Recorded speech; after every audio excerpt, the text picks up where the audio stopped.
Şimali Kipr Türk Cumhuriyyətinin qurulmasının 42-ci il dönümünə həsr olunmuş tədbir keçirilib.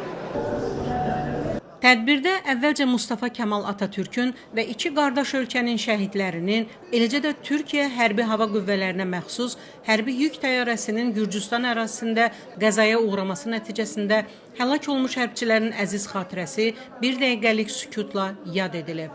Sonra Azərbaycanın dövlət himni və İstiqlal marşı səsləndirilib.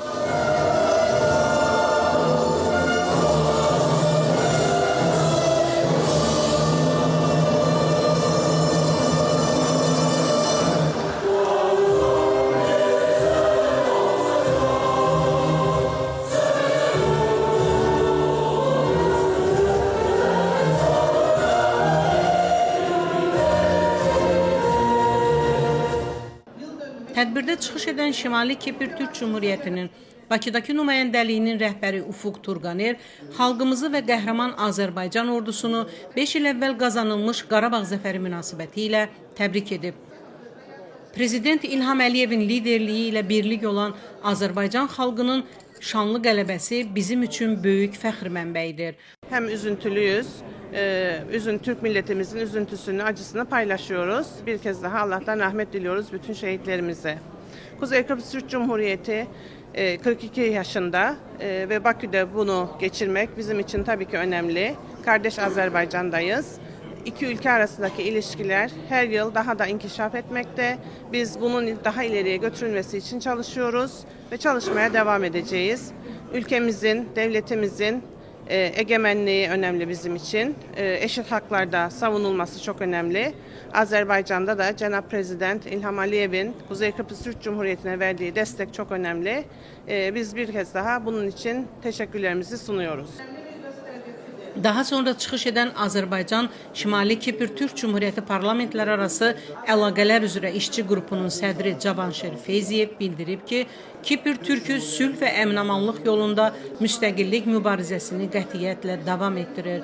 Düşünürəm ki, olduqca əlamətdar bir hadisədir. Sözün əsl mənasında qürur verici bir anlar yaşanmışdı 40 il bundan qabaq Türk dünyasının və bildiyiniz kimi Şimali Kipr Türk Cumhuriyyəti də Türk dünyasının bir parçasıdır. Xüsusilə də nəzərə alsaq ki, Türk Dövlətləri Təşkilatında da kifayət qədər fəal iştirak edir müşahidəçi qismində, amma müşahidəçi olmağına baxmayaraq siz fikir versəz, hətta sonuncu belə Qəbələ zirvə toplantısında da belə Şimali Kipr Türk Cumhuriyyəti ən yüksək səviyyədə təmsil olunmuş və Türk dünyasının bir parçası olaraq Türk dünyasının inteqrasiya olunması və daha da həmrəy olması istiqamətində çox vacib bir addımlar atan bir respublikalardan biridir. Bu da təbii ki bizi sevindirir. İki ölkə arasında bildiyiniz kimi çox sıx münasibətlər mövcuddur və parlamentlər arası əlaqələrə də diqqət yetirsək biz görərik ki, burada çox ciddi, intensiv əlaqələrin inkişaf etdirilməsi istiqamətində çox vacib təşəbbüslər baş verməkdədir. Digər tərəfdən də bildiyiniz kimi humanitar sahədə çox sıx əlaqələr var. Elmi, mədəni müstəvidə də təmaslar kifayət qədər dərindir və düşünürəm ki, bunlar hamısı bütövlükdə Türk dünyasının daha da bütövləşməsi istiqamətində atılacaq addımlar üçün çox ciddi əsas yaradan amillərdir. 2025-ci ili Azərbaycan və Kuzey Kıbrıs əlaqələri tarixində ən tarixi bir il kimi qiymətləndirirəm. Belə ki, həm dövlət səviyyəsində ictimai birliklərin əlaqələri, turizm sahəsində, təhsil sahəsində olduqca vacib tədbirlər həyata keçirildi və qarşılıqlı səfərlərin sayına görə də qeyd edə bilərik ki, digər illərlə müqayisədə çox böyük bir uğurlara imza atıldı və təbii ki, bu bir başlanğıcdır. Bu yeni bir səhifənin başlanğıcıdır. Amma 26-cı ildə daha böyük hədəflərə doğru bu əlaqələrin inkişafında və qarşılıqlı fəaliyyətlərdə və 3-cü Türkiyə kimi və Türk dövlətlərində keçirilən tədbirlərin, layihələrin, gəzlərə yönəlik fəaliyyətlərdə çox